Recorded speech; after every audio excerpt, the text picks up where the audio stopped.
Мене звати Мрідула Гош, я тут працюю, викладаю міжнародні відносини в Києво-Могилянській академії, але є В колумніст. якій академії? Києво-Могилянська Окей, академія, я не міжнародні почув, вибач. відносини. І я також пишу для журналу The Week. У мене таке питання. Чи ви говорили про ядерну безпеку? Бо адже ми 4 напрямки меморандуму бачили. Чи які частини з вашого мирного плану, 10 пунктів, ви могли обговорити? І на ваше відчуття, що може цікавити Індію? І чи буде майбутній саміт миру? Чи ви обговорили це, чи буде Росія там? І ще ви бачили достатньо політичну волю з цих питань у пана Моді?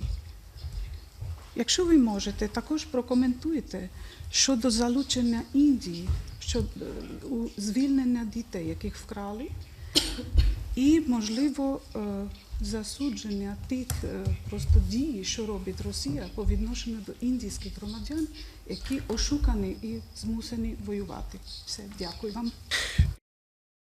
Щодо індійських громадян, я спочатку з цього почну. Про це мені сказав прем'єр-міністр Моді, сказав, що він це засуджує і він зробить все, щоб інші громадяни індійські не були в російській армії тим чи іншим шляхом. Я абсолютно його розумію. Я просто не розумію, як їх можна було взяти в армію насильницькі або по-іншому. Я не знаю, як це відбулося, не буду брехати.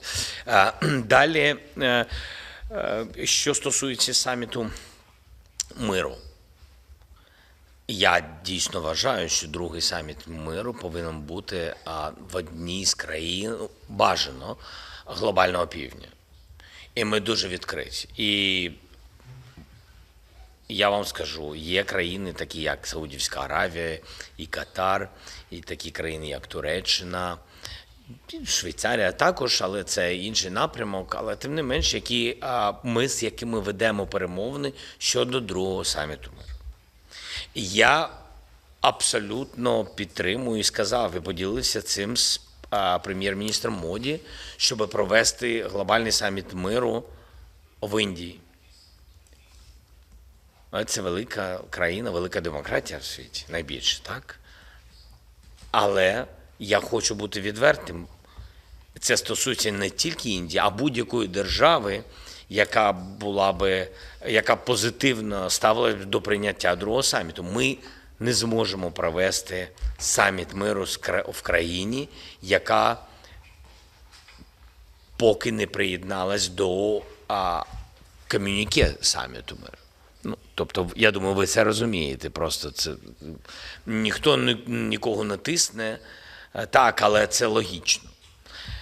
Друга історія, ми обговорювали всі питання ком'юніке, всі питання, які проговорювалися на саміті миру. Я сказав прем'єр-міністру, до речі, вчора була онлайн-зустріч вже по енергетиці. Як перша зустріч, велика зустріч після першого саміту. І перший пункт почали команди працювати, почали розробляти повністю план. Як я і говорив, що ми до листопада хочемо розробити повний план на основі всіх пунктів. І тому і хотіли, щоб країни доєднались до цього, бо якщо вони хочуть додаткові пункти, або з якимось пунктів вони не погоджуються, то прекрасно, давайте в робочому форматі на рівні наших NSA, так, National Security Advisors, там почнуть вони це проробляти.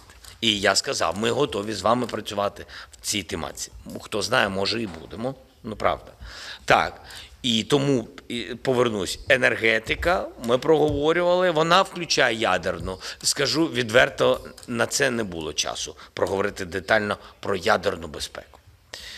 Хоча ми всі 3 питання ми підняли. Так само, як і харчова, продовольча безпека, і діти.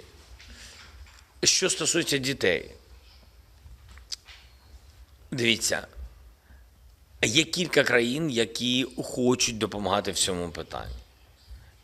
Їх ніколи не буде достатньо, цих країн. І ми з задоволенням, якщо Індія доєднається до цього пункту формули повернення дітей, до гуманітарного.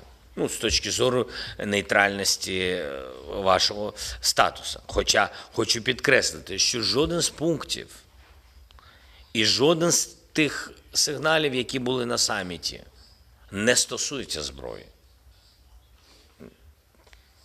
Тому я думаю, що Індія може обирати будь-який з цих пунктів і доєднуватись будь-якоюсь тематикою і може приходити зі своїм баченням, зі своїми додатковими поглядами тощо. Ми готові до відкритого, чесного діалогу.